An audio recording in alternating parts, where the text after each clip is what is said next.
All right, chat. So let's talk about MultiVersus for a little bit. So we've been playing this game for about 9 to 10 hours now. We got a lot of ground cover as far as how this game is actually trying to be played. Now, the most interesting thing about this game and what I stated when we first got on this game was I'm very interested in how this type of business model is going to be handled within the fighting game genre. We all been talking about lately how free-to-play games will function inside of fighting games. And this is going to be one of the many different models that can be utilized inside of a fighting game as far as this goes. So this is MultiVersus, the Warner Brothers new 2v2 fighting game that is a platformer fighter, similar to like how Smash Brothers and stuff is, but this is mainly focused on the 2v2 aspect.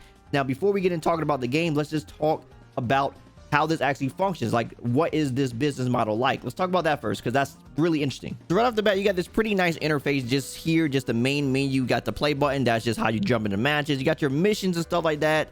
And of course, they got like the Discord, because I'm on the PC version. You can see like all your friends, and you don't also have to see your Discord friends. This is a cross-play game, so you can see the people that are on PlayStation. I believe I brought people on Xbox as well. So PlayStation, Xbox, and PC can all play together right off the bat.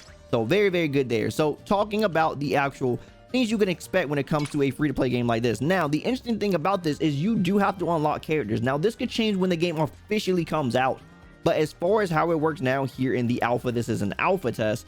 You have to unlock the characters with the currency. Currently, the amount that is here is 2,000 for a character. Now, this amount could go up when the game actually comes out, or it can go down. They could change a lot of things about how this works. But for now, this is how you do it. So essentially, you play the game and you unlock the characters that are here. So you're like, okay, cool. It's a free-to-play game and you're unlocking the characters for free. Like, how are they actually making any type of profit here? Well, they do have this thing with the battle pass, and I believe this is going to be something that is probably going to be the paid experience for the game. Now, as you can see here, there is the battle pass, there is the free rewards, and there is the premium. Now, currently, because this is the alpha test, they're probably just testing how it works.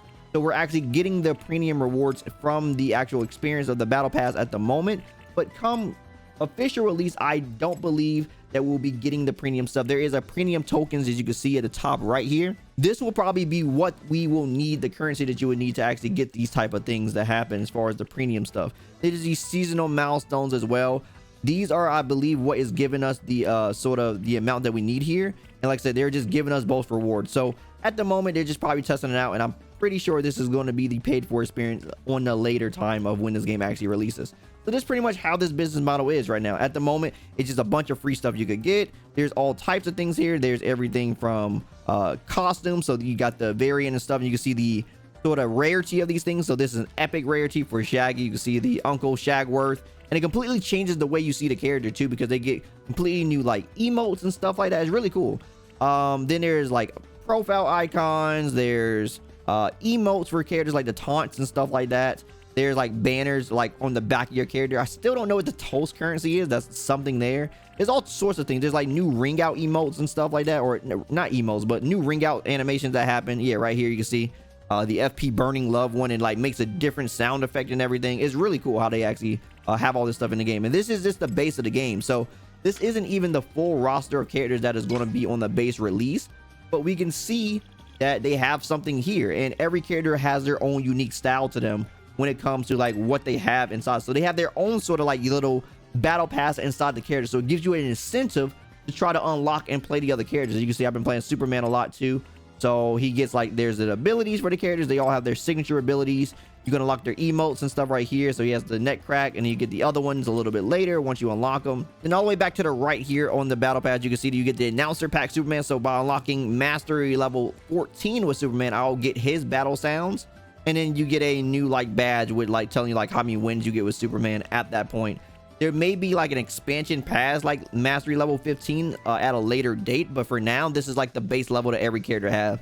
There's like some experience boost things you could use too. This will give you more experience when you fight with this character. So there's things like that, and then there's the perks and stuff like that too. That's like a whole different conversation, but this is going to be something that's very unique for the game too. But I mainly just want to talk about the actual collection system and what's here and what makes this sort of a unique experience from other fighting games, because you do have to unlock your characters like this. Now, I did see some people talking about how will this work in a competitive environment, and that's going to be the interesting thing, right? How will this work inside a competitive environment when you're trying to run like a tournament for this game and stuff like that? We just essentially don't know yet, but from what I see, it's not hard to unlock characters unless things change. So it will probably be a process, or maybe there will be a paid for experience where you could just fork over some money and you could get the characters at an unlock right there. So rather than using the regular currency, you could probably use like a premium currency. Like you buy like, I don't know, $5 of premium currency, you can unlock the character. So this is something that tournament organizers is not uncanny for them to do. They have done it in the past where they had to like sort of fork over and like get the, you know, they have to get the season passes and stuff too.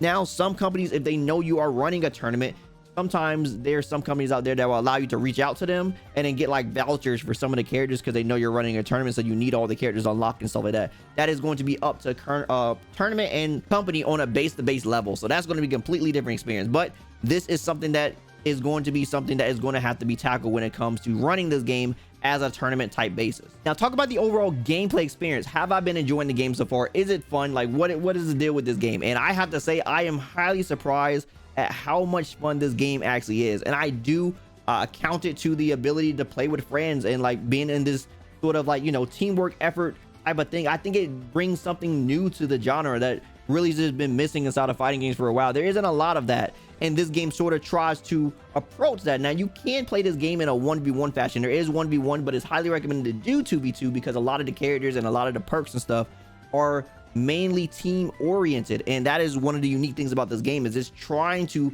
put people together. And that's something, like I said, very different than what you see inside of other games inside of the fighting game community. We just don't really have that. There have been games that had features that we can do stuff like that, like say there's like a Dragon Ball Fighters mode where you could do that, where everybody can control a character, or there's Street Fighter Cross Tekken where a person control a character. You could go online with that and stuff. That was a unique thing about that game.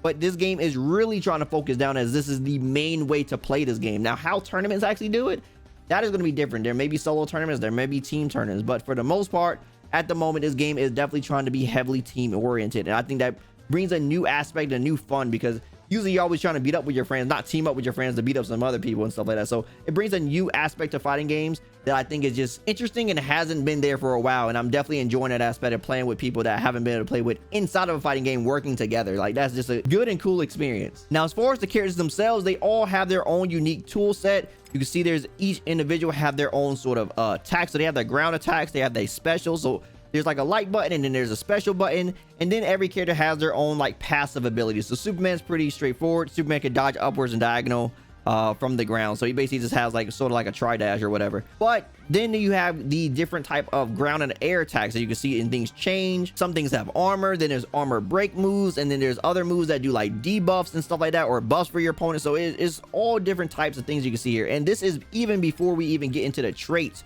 which makes things even more unique about your character. So each character comes packed with 2 signature perks, which is going to be unique to that character. So Superman, 2 signature perks that no other character is going to have but Superman, are these. Now the other traits are going to be more sort of along the lines of things that are like sort of universal, and these are like the ones that Superman start off with, these utility ones, the defense one and offense.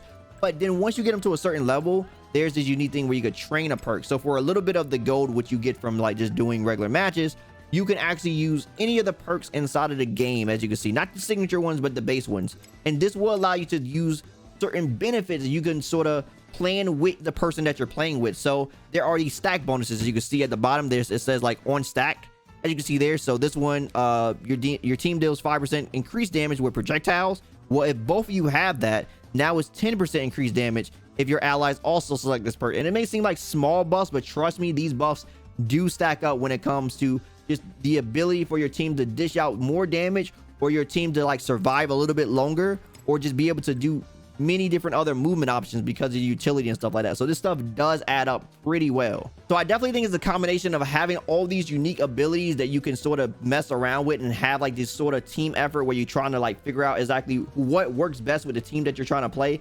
Definitely makes it feel like a learning experience, and you're just learning something with someone. Like I said, a unique experience for a fighting game for sure. And I'm just having a fun blast time along with it.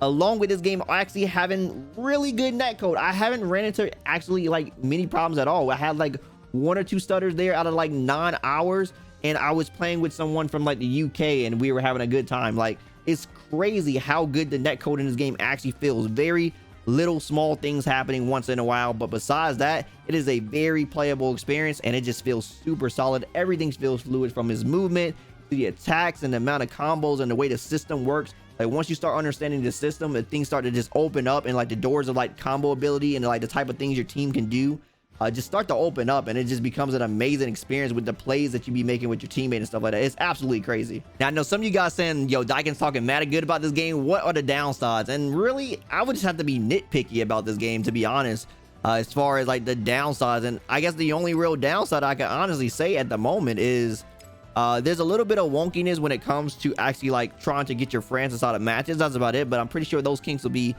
you know, put out. It is alpha, so I'm not really worried about that. But besides that, I mean, there's really not anything as far as like music that I'm like super like into. Like there's nothing really here as far as the music go. Like there's music, but there's nothing I really like pay attention to. So what I'm saying is like the music is sort of a little bit lackluster for as like a fighting game. I feel like, you know, I understand, and they have a thing here where there's a streamer mode, because I guess they're playing tracks from like some of the actual like shows and stuff that these things come from. So you're probably going to be hearing some of the music, and then some of that music could probably be copyright type music. So I understand that they want to like play on that aspect, but I think they could definitely do it a bit of what, like, you know, Smash do, where they sort of like remix the songs to make it into like some, you know, a little bit more upbeat for like a fighting game, right? Like this is a fighting game, so some of the tracks in the background just aren't really doing like some like the Scooby-Doo stage and stuff like that. Like it's just like it's very hollow, like sort of like haunted music sometimes, stuff like that, and it really doesn't have like sort of a fighting game vibe. They just like up the beat, put a little bit of extra tempo in there. You know, we could probably get down to that a little bit, but for the most part, the music is just sort of there. It reminds me of almost like, I want to say NRS games, where I really don't pay attention to the music inside of NRS games when I'm playing. It's just there in the background. It's like one of the few fighting games that I play where the music just isn't captivating to me, and I think that's one of the experiences that's lost to me in here as well. Also, if you are playing this game, there is a setting for mature language. I don't know if you guys know that. You have to manually turn this on, by the way. So if you don't have this on, it says ask your parents before turning it on. So if you don't have this on, you might want to turn this on if you want to hear a little bit more what the characters have to say. I didn't actually know that until much later, but apparently some things are like sort of censored, and you can sort of get more of the characters, what the dialogue and stuff got to say if you turn that on. So you check quick summary for the people who just came in on MultiVersus. Fun game, very nice, cool interactions as far as how the characters work, very nice as far as the uniqueness of every character. And this is going to be a free-to-play game where it comes to the actual fighting game market, so it's going to be bringing something new to the table.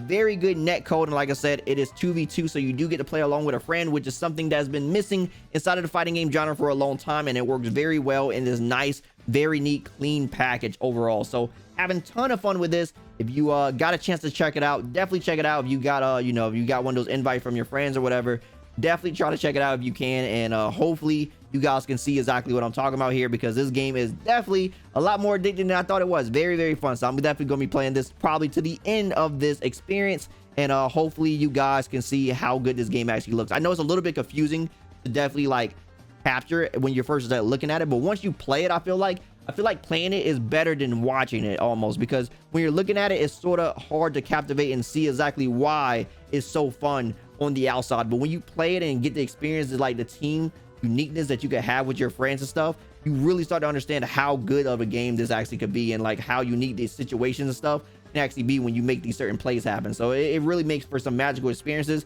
You just have to be playing it in order to like understand that at first, and then when you watch other people do it, then you'll probably be able to like recognize those situations and get a little bit more hype for watching the game itself. Because at first, when I was watching the gameplay matches, I didn't really know what to expect. I didn't really have any like feelings, but now playing the game and then watching other people, I'm like, yo, that was kind of dirty, like, you know, because I'm understanding, because I'm playing the game, and it's easier to keep track of the game now since I've been playing it for a while. So that's one of the things that you definitely have to get used to for sure. Anyway, chat, I hope that explained a little bit more about how I feel about the game. And for the people on the YouTubes, how you guys like up the game? Have you played the game yet, or you been watching other streamers? How do you guys feel about the game overall? Let me know down in the comments below. As always, if you like anything I had to say, drop me a like, I greatly appreciate it. And if you want more from me, follow my socials. Also, don't forget to subscribe and turn notifications so you know the next video goes live. As always, my name is Daikin, and I'll see you next time. Signing out.